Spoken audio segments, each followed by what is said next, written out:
Dios les bendiga mucho, amados hermanos y amigos que están sintonizando esta transmisión o reproducción de los estudios que estamos haciendo del libro de los Gálatas. Queremos primeramente agradecerles por sacar de su tiempo para analizar y para considerar estos estudios.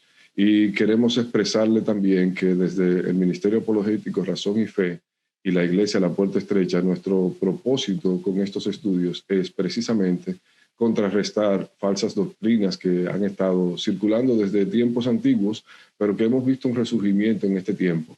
Acompáñenos en este estudio del libro de los Gálatas, donde estaremos viendo versículo por versículo en un estudio exhaustivo de esta carta del apóstol Pablo a la iglesia de los Gálatas, y donde estaremos tratando de demostrar que existe un solo evangelio. El título del estudio es Un Evangelio Diferente y lo estamos haciendo intersemanalmente. Sin embargo, todos los estudios estarán disponibles mediante esta plataforma. No olvide suscribirse para darle seguimiento al resto de los videos que subimos. De parte de la Iglesia La Puerta Estrecha y del Ministerio Apologético Razón y Fe, una vez más le agradecemos su tiempo y su sintonía. Dios les bendiga, mis amados hermanos. Una vez más le damos las gracias por su tiempo que toman para que podamos darle seguimiento a este estudio que estamos llevando a cabo del libro de los Gálatas, estudio que ha resultado de mucha edificación para nosotros y sabemos que así para la mayoría, si no para todos los que nos escuchan. Le damos gracias a nuestros hermanos una vez más y vamos a proceder inmediatamente a entrar en materia en esta lección número 13 de este estudio del libro de los Gálatas de Un Evangelio Diferente. Como ya oramos, ¿qué les parece si entramos inmediatamente en materia? Como siempre, lo primero que hacemos es ponernos en contexto. Recuerden, mis amados hermanos, que aún continuamos en la llamada sección doctrinal. Recuerden que dividimos el libro en varias secciones. Primero vimos la sección introductoria, luego vimos la sección personal, luego vimos la sección doctrinal, que es la que estamos viendo hasta ahora, y después vamos a ver la sección práctica. Si Dios lo permite, en el día de hoy ya finalmente concluimos con la sección doctrinal. ¿Qué hemos visto de la sección doctrinal? Hemos visto la primera subsección que le llamamos que la justificación es por la fe. Luego vimos la segunda subsección donde vimos que los Gálatas también fueron justificados por la fe. Vimos la tercera subsección donde vimos que Abraham fue justificado por la fe. Y vimos la cuarta subsección donde vimos que la ley no pretendía justificar a nadie. En el día de hoy estaremos viendo la quinta y última subsección de esta sección doctrinal. ¿Y qué es lo que vamos a ver aquí? Una alegoría de la justificación por la fe. La vamos a ver con el ejemplo de dos personajes. Lo comenzamos a ver la vez anterior, pero le dimos solamente un tip, una introducción, para que ustedes se entusiasmaran, para que cada uno de nosotros nos entusiasmáramos y esperáramos ver en el día de hoy la completa, esta subsección de una alegoría de la justificación por la fe.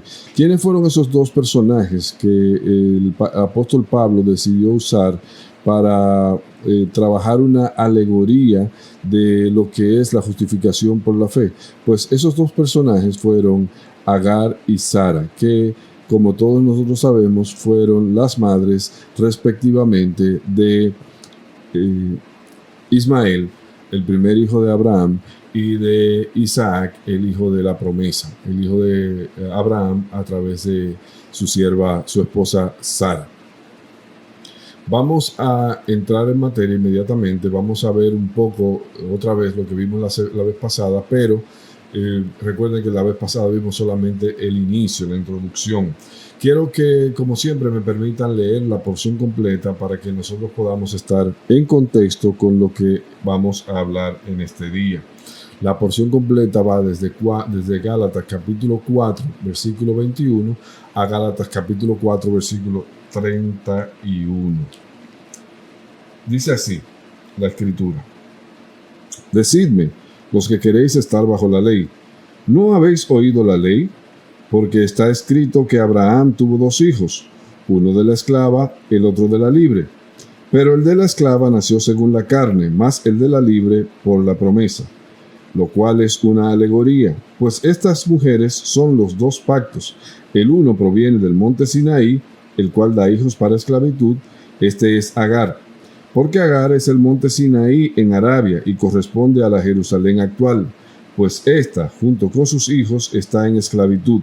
Mas la Jerusalén de arriba, la cual es madre de todos nosotros, es libre, porque está escrito: regocíjate, oh estéril, tú que no das a luz, prorrumpe en júbilo y clama, tú que no tienes dolores de parto, porque más son los hijos de la desolada que de la que tiene marido. Así que, hermanos, nosotros, como Isaac, somos hijos de la promesa. Pero como entonces el que había nacido según la carne perseguía al que había nacido según el Espíritu, así también ahora. Mas, ¿qué dice la Escritura? Echa fuera a la esclava y a su hijo, porque no heredará el hijo de la esclava con el hijo de la libre. De manera, hermanos, que no somos hijos de la esclava, sino de la libre. Gloria a Dios. Pues recuerdan que introdujimos la semana pasada que Abraham había tenido realmente dos líneas descendientes significativas, no que él no había tenido más hijos, pero estas dos líneas de las cuales Dios había asegurado que de cada una de ellas saldría un pueblo. De estas dos líneas salió la línea descendiente de Isaac y la línea descendiente de Ismael. ¿Qué es lo primero que queremos ver en esta ocasión? Queremos ver que por la carne viene la esclavitud. Hay un paralelo, hay una congruencia entre las obras de la carne y la esclavitud. Y por la promesa viene la libertad. Hay una congruencia entre la promesa y la libertad. El primer versículo, en los primeros versículos de esta porción que estamos leyendo, luego del apóstol Pablo ir argumentando su caso, como introdujimos la vez anterior, luego de ir argumentando su caso sobre la base de demostrar que la justificación por la fe es más congruente con las Escrituras que la justificación por la ley, luego de demostrarnos que la ley era una forma de esclavitud y que la ley nunca había pretendido justificar a nadie, entonces el apóstol Pablo viene a hacer una alegoría, una ilustración, y utiliza una historia bien conocida que está en el Antiguo Testamento para presentar una alegoría en la que va a comparar en paralelo, va a poner una al lado de la otra, la ley y la gracia. Y para eso utiliza estos dos personajes, tanto a Agar, la esclava egipcia, como a Sara, la libre, la esposa de Abraham. En el versículo 21 vemos que el apóstol Pablo parece no haber encontrado una mejor explicación para el comportamiento insensato de los Gálatas que entender que ellos simplemente no conocían la ley. A partir de ahora, el apóstol Pablo les va a presentar elementos de la ley que ellos desconocían, quizás como gentiles, no judíos, no relacionados tradicionalmente con la ley, fueron encantados por aquellos que les estaban presentando una parte como si eso fuera suficiente para usted involucrarse en el régimen de la ley. Recuerden que hemos dicho hasta el día de hoy que la ley y la gracia son regímenes diferentes y que usted no puede someterse a los dos al mismo tiempo. Entonces, el apóstol Pablo les dice lo siguiente: los que quieren estar bajo la ley, pónganse aquí en fila, los que quieren estar bajo la ley, y les voy a hacer una pregunta. ¿Están ustedes seguros de que conocen la ley? En otras palabras, tomando este razonamiento como un razonamiento inverso, entendemos que Pablo lo que está haciendo es afirmando categóricamente que quienes están proponiendo someterse a la ley están demostrando un desconocimiento de la ley. Por eso él le dice: díganme ustedes, los que quieren estar bajo la ley, ¿no han oído la ley? Y él va a explicarles más acerca de la ley y a compararla con la gracia y a compararla con las obras de la fe o con las obras del Espíritu, mejor dicho. Pero en esta ocasión utiliza a estos dos personajes para hablarnos del paralelo que hay entre la ley y la gracia. ¿Qué dice el apóstol Pablo? Porque está escrito que Abraham tuvo dos hijos, uno de la esclava el otro de la libre. Como el apóstol Pablo no encuentra ninguna mejor explicación para la insensatez que estaban ejecutando los Gálatas, entonces él, después de haberle hecho esta pregunta retórica, procede a ilustrarles el corazón de la ley, a ilustrárselo en estas dos personas, y específicamente el corazón de la ley comparado con el corazón de la gracia. Obviamente, los que estaban induciendo a los Gálatas a someterse a la ley no les habían dado toda la información. De hecho, al parecer, lo único que le habían dicho con claridad era la necesidad de circuncidarse, como hemos visto antes y como vamos a ver más adelante. Entonces, el apóstol Pablo quiere aclararles a ellos que la ley es mucho más que la circuncisión. Y viene con la historia de Agar y de Sara. De Abraham descienden dos líneas generacionales, como ya vimos la vez anterior. Pero estas dos líneas generacionales son radicalmente opuestas. El apóstol Pablo usa aquí palabras que se distinguen claramente una de la otra. Esclava versus libre. Según la carne y según la promesa. Que lo que quiere decir es conforme a esfuerzos humanos y conforme a la gracia de Dios. Los que hemos leído la historia de Agar y de Sara en el libro de Génesis, de allá desde el capítulo 16 hasta el capítulo 21, sabemos que el nacimiento de Ismael fue una obra iniciada según la carne. ¿Qué quiere decir según la carne? Que fue conforme a los deseos humanos. Dios le había prometido a Abraham que iba a tener un hijo. Y ese hijo iba a nacer de la promesa que él le dio a través de Sara. Pero aquello era tan insólito que Abraham y Sara se pusieron de acuerdo para que para que Abraham tuviera relaciones con Agar y que de ahí naciera un hijo. Entonces, ese es un hijo que nació no según la promesa, nació según la carne, es decir, según los deseos humanos, las obras humanas. Sigamos aquí. Ese hijo que nació según la carne nació de una mujer esclava y como era la tradición, hijo que nace de mujer esclava es esclavo, hijo que nace de mujer libre es libre. Entonces, la descendencia de Abraham está dividida en dos, uno de la esclava según la carne y otro de la libre según la promesa. Pero, obviamente, esta historia no pretende ilustrarlos a ellos sobre historia judía.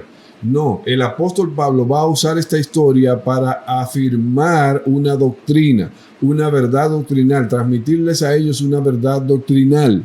¿Cuál es esa verdad? La vamos a ver ahora desenvuelta. Pero ¿cómo sabemos que el apóstol Pablo está usando esta historia no literalmente para ilustrarlos a ellos acerca de la historia judía? Porque él mismo lo dice allí en el versículo 24. Dice, lo cual es una alegoría. Aclaro, no quiere decir que la historia no es real. Lo que quiere decir es que Pablo la va a usar en este momento alegóricamente. Pablo va a extraer una alegoría de esta historia, de manera tal que él va a tomar los principios que se extraen de esta historia para aplicarlos a la diferencia que hay entre la ley y la gracia. Existen varios tipos de alegoría, pero en este caso el apóstol Pablo está usando lo que se llama una alegoría tipológica. ¿Qué es una alegoría tipológica? Es que el apóstol Pablo está usando aquella historia como un tipo para afirmar que aquella historia se cumplió en la diferencia que hay hoy entre la ley y la gracia como un antetipo. Eso es alegoría tipológica. Eso, para decirlo en palabras un poco más llanas, cuando hablamos de un tipo, es algo que prefigura otra cosa.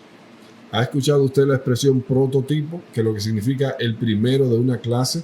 El prototipo prefigura lo que va a ser lo que va a ser la producción de ahí en adelante. Entonces, el apóstol Pablo dice que esta historia es una alegoría. Él lo dice ahí en el versículo 22, pero no que la historia en sí mismo es alegórica. La historia es verídica. Son hechos reales históricos que acontecieron en aquel tiempo de los patriarcas. Pero él la va a usar con fines alegóricos. Por eso dice ahí, lo cual es una alegoría. En este caso, esta alegoría tipológica tiene como tipo a la historia de Sara y Agar, pero tiene como antetipo a la diferencia que hay entre la ley y la gracia. Agar, según dice el apóstol Pablo aquí, Agar y Sara son tipo de los dos pactos. ¿Cuáles son los dos pactos a los que se refiere el apóstol Pablo? El pacto hecho según la promesa y el pacto hecho en el monte Sinaí cuando Dios a través de Moisés le entregó la ley al pueblo de Israel. En esta tipología, el apóstol Pablo está usando a estas mujeres para representar ambos pactos. Fíjese que él usa elementos de la historia que son reales para poder establecer la comparación con el antetipo que él quiere usar. ¿Cuál es uno de esos elementos que él usa? Por ejemplo, Agar dice que un pacto viene del monte Sinaí, como Agar que era egipcia y en ese sentido viene a ser el símbolo de Arabia. Y el monte Sinaí estaba en Arabia. Entonces, dice él, la una es un pacto conforme al pacto en el monte Sinaí y da hijos para esclavitud. Este es Agar. No menciona a Sara por su nombre, pero sabemos que se trata de Sara. El discurrir de la historia nos deja ver que es claramente Sara. Entonces dice, porque Agar es el monte Sinaí en Arabia y corresponde a la Jerusalén actual, pues esta, junto con sus hijos, está en esclavitud. Sígame detenidamente, que lo que tenemos que ver es cuáles de los elementos de esta historia se aplican para diferenciar la gracia la gracia de la ley. Sara es un tipo del pacto de la gracia dado en Jerusalén a través de Cristo, pero el apóstol Pablo la menciona como consecuencia de la promesa. Por el hecho de que Sara recibió una promesa por pura gracia, por eso ella es un tipo del pacto de Dios con Jerusalén a través de Cristo. El pacto de la ley da hijos para esclavitud. ¿Por qué da hijos para esclavitud? ¿Por qué el apóstol Pablo dice que el pacto según la ley da hijos para esclavitud? Porque recuerden que la ley es una forma de esclavitud. Recuerden que lo vimos la vez anterior. Porque la ley impone sus ordenanzas y en ese sentido estamos obligados a ejecutarlas sí o sí. Por eso dice que la ley da hijos para esclavitud. Mientras que el pacto de la gracia da hijos para libertad. ¿Por qué? Porque tenemos la libertad de ser guiados por el Espíritu. Ese tema lo vamos a desarrollar un poco más adelante cuando lleguemos al fruto del Espíritu.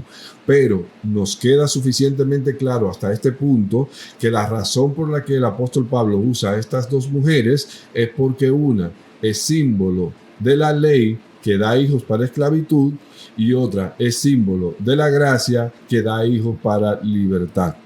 Entonces, compara a Agar y Sara, no con Jerusalén y el monte Sinaí, sino que la compara con la Jerusalén de arriba y la Jerusalén de abajo. Este es interesante porque esta es una de las primeras alusiones en el Nuevo Testamento a la Jerusalén celestial. Y el apóstol Pablo compara a Sara con la Jerusalén celestial y dice, en la Jerusalén de la tierra se aplica la ley, por tanto los que están en esa Jerusalén están bajo esclavitud. Pero en la Jerusalén celestial se aplica la gracia. Por tanto, los que están en esa Jerusalén celestial están en libertad. Y recuerden que también la Escritura dice que nosotros estamos sentados con Cristo en los lugares celestiales. Pero bien, sigamos adelante.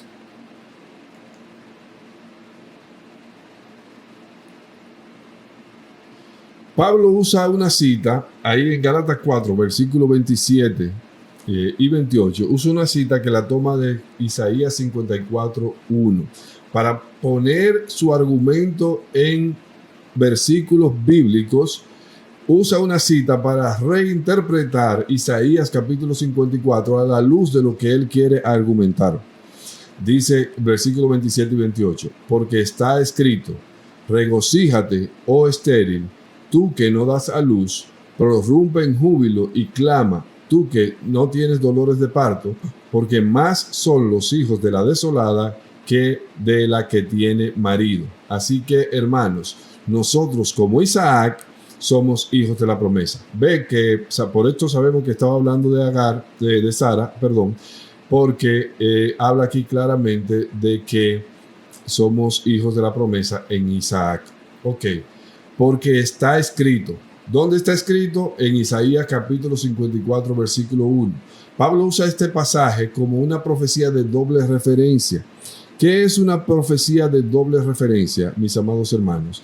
Una profecía de doble referencia es una profecía que tuvo cumplimiento en un momento histórico determinado en la antigüedad, dentro del periodo de registro bíblico, y tendrá cumplimiento más adelante en unos eventos que todavía no habían sucedido al momento de dar la profecía en el registro bíblico. Un ejemplo de una profecía de doble referencia, por ejemplo, es la que está en Mateo capítulo 24, cuando el Señor Jesucristo habla de la abominación desoladora. Esto es una profecía de doble referencia, porque esta abominación desoladora se cumplió en el año 70, pero está por cumplirse con la entrada del anticristo y al sentarse en el templo, en el tercer templo de Jerusalén, haciéndose pasar por Dios. Entonces, el apóstol Pablo está usando esta declaración profética de Isaías, en Isaías capítulo 54, versículo 1, como una profecía de doble referencia, que se cumplió primero cuando Jerusalén retornó después del exilio, y se cumplió ahora en este momento cuando dice el apóstol Pablo que esa que no tiene marido es los gentiles que estaban fuera de la gracia y ahora están en la gracia. Gloria a Dios. En el texto aludido, la estéril y desolada que él menciona ahí es la Jerusalén después del exilio. Es decir, Jerusalén quedó abandonada. Como todos nosotros sabemos, Jerusalén fue destrozada por los ejércitos de Nabucodonosor, el rey de Babilonia, fue arrasada y ellos fueron llevados al exilio. Entonces, Jerusalén, la tierra de Jerusalén quedó así desolada. La que él menciona que tiene marido es la misma Jerusalén antes del exilio.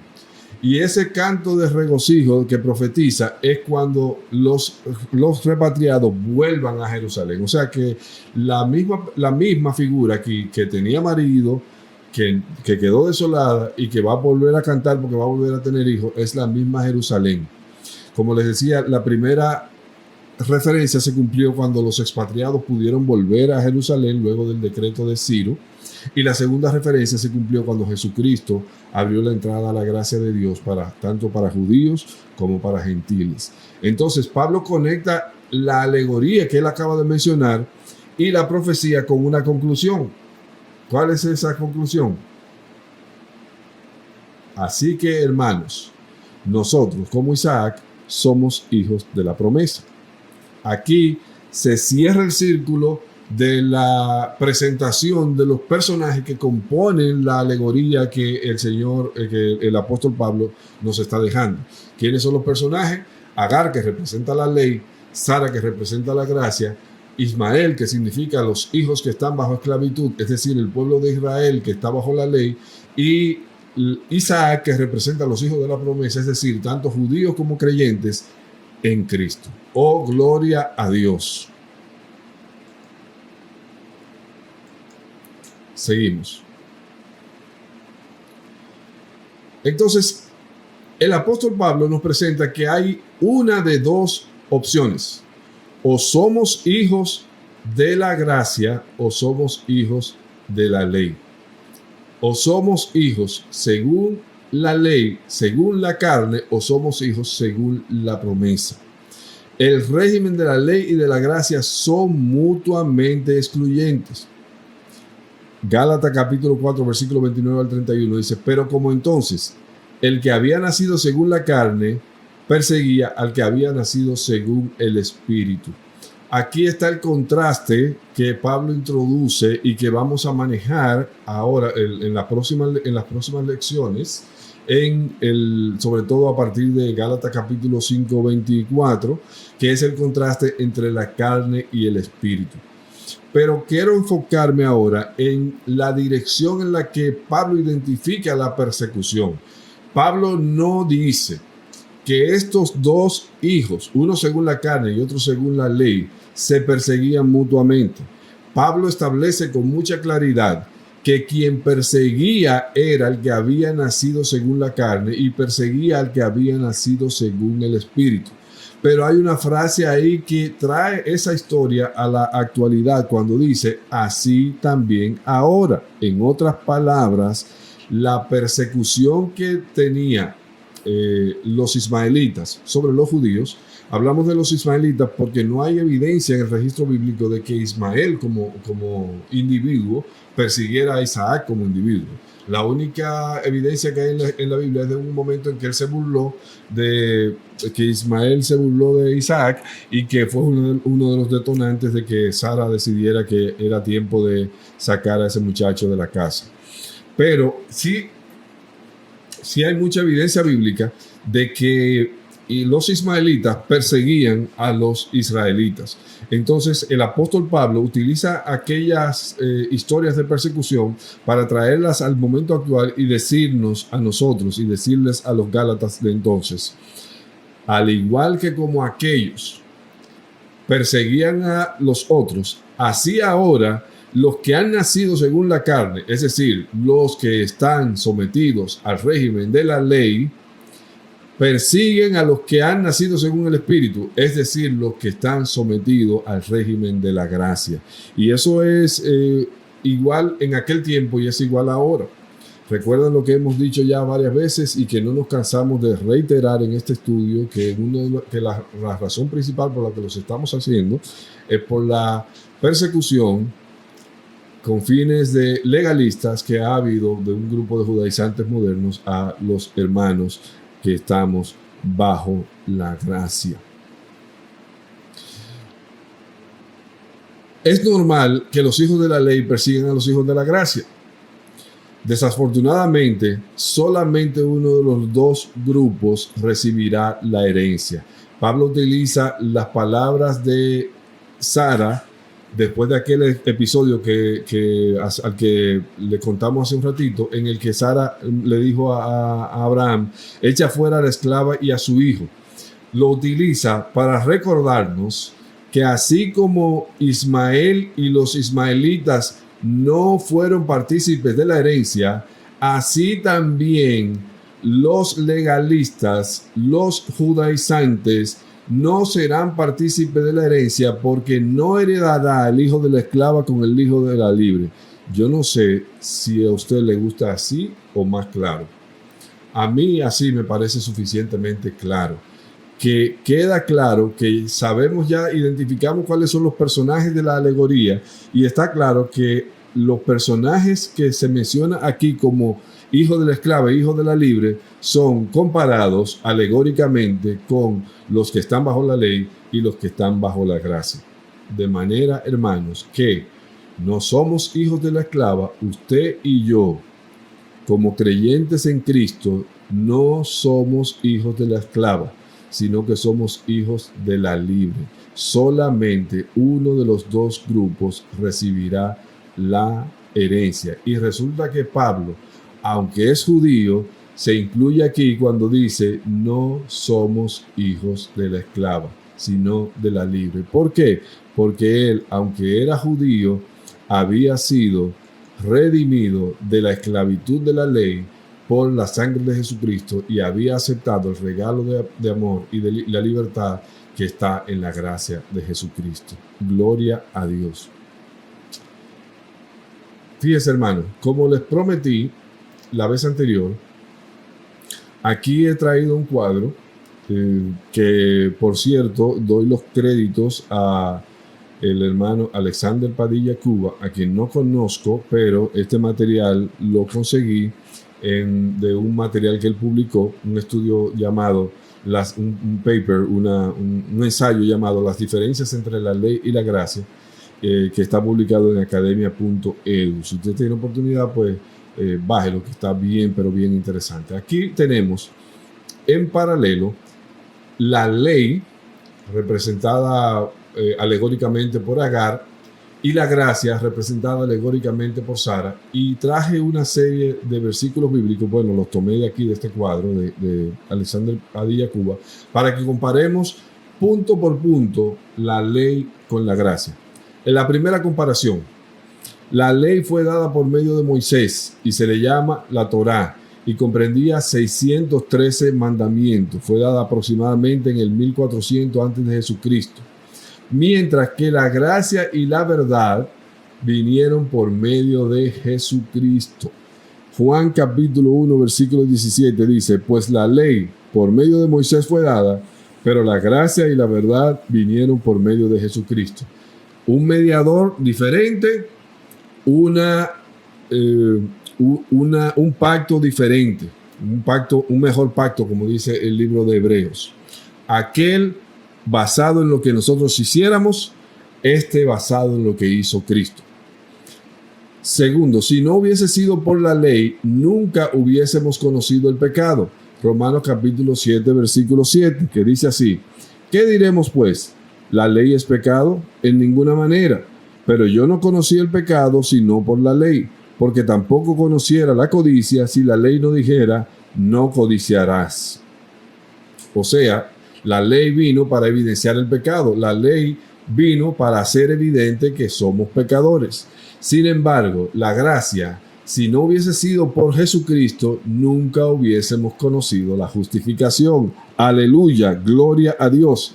Mientras aquella nos reveló el pecado, esta nos reveló la justificación en Cristo Jesús. Romanos capítulo 5, versículo 1. Justificados pues por la fe, tenemos paz para con Dios por medio de nuestro Señor Jesucristo. Tercero, la ley no salva a nadie, sino que condena a todo el mundo, pues nadie sobre la tierra es capaz de cumplirla. Romanos capítulo 3, versículo 20. Ya que por las obras de la ley ningún ser humano será justificado delante de él. Por medio de la ley es el conocimiento del pecado. Mientras que del lado de la gracia, ante la incapacidad del hombre para cumplir la ley y salvarse, Dios le tocó venir a este planeta, hacerse hombre y cumplir él toda la ley a nombre de nosotros. Romanos capítulo 3, capítulo 10, versículo 4. Porque el fin de la ley es Cristo, para justicia a todo aquel que cree. Segunda de Corintios capítulo 5, versículo 21. Al que no conoció pecado, por nosotros lo hizo pecado, para que nosotros fuésemos hechos justicia de Dios en él. Gálatas capítulo 4, versículos 4 y 5, que ya lo estudiamos hace un par de semanas. Pero cuando vino el cumplimiento del tiempo, Dios envió a su Hijo, nacido de mujer y nacido bajo la ley, para que redimiese a los que estaban bajo la ley, a fin de que recibiésemos la adopción de hijos. Aleluya, gloria a Dios. Cuarto punto de comparación entre la ley y la gracia. Jesucristo puso la ley más dura, o sea, él le echó leña al fuego, para probar que ningún hombre la puede cumplir y que ningún ser humano se puede salvar a sí mismo. Mateo capítulo 19, versículos 25 y 26. Sus discípulos, oyendo esto, se asombraron en gran manera, diciendo: ¿quién pues podrá ser salvo? Y mirándolos Jesús les dijo: para los hombres esto es imposible, mas para Dios todo es posible. Mientras que del lado de la gracia, como ningún ser humano se puede salvar a sí mismo, ni existe otro método para salvarse, entonces Dios ideó una forma única, exclusiva para la salvación. Y esa fórmula única y exclusiva no es una cosa, no es una obra, sino que es una persona, y se llama Jesucristo. Hechos capítulo 4, versículo 12. Me encanta este versículo. Y en ningún otro hay salvación, porque no hay otro nombre bajo el cielo dado a los hombres en que podamos ser salvos. Quinto, la ley se introdujo para que abundase el pecado, tal y como lo dice Romanos capítulo 5, versículo 20. Pero la ley se introdujo para que el pecado abundase, mas cuando el pecado abundó, sobreabundó la gracia. Mientras que del lado de la gracia, la última parte de ese versículo dice, cuando abundó el pecado, sobreabundó la gracia. Es decir, la gracia cubre cualquier pecado. Sexto, la justicia que es por la ley dice así, el hombre que haga estas cosas vivirá por ellas, lo cual es una misión imposible. Dice, esa es una cita directa de Romanos capítulo 10, versículo 5.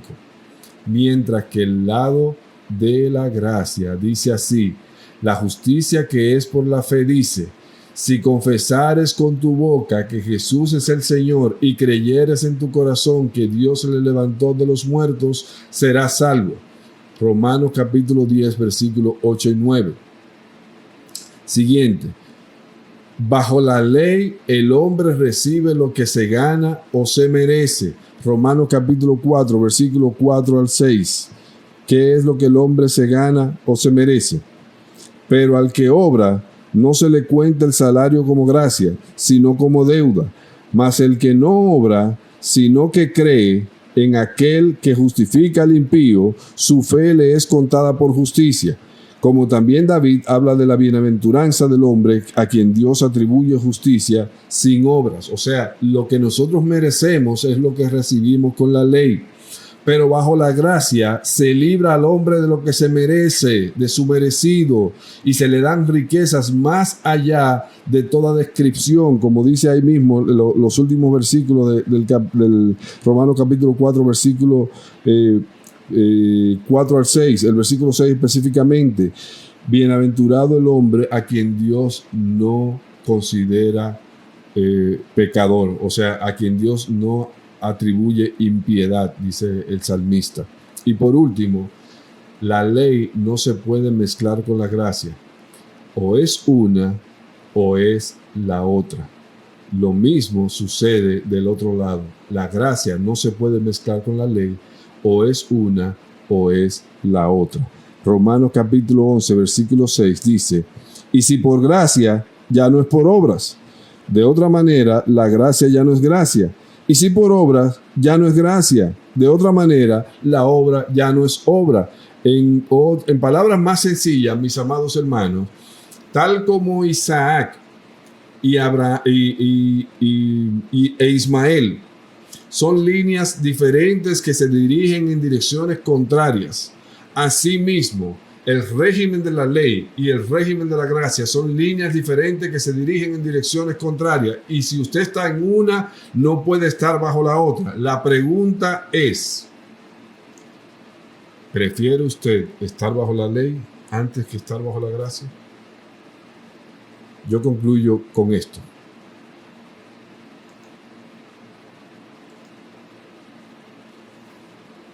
La historia de estas dos madres de los hijos de Abraham, Agar y Sara, ilustra dos verdades imposibles de evadir. Primero, no todos los descendientes de Abraham son considerados como hijos de la promesa. Segundo, los hijos de esclavitud no heredarán junto con los hijos de libertad.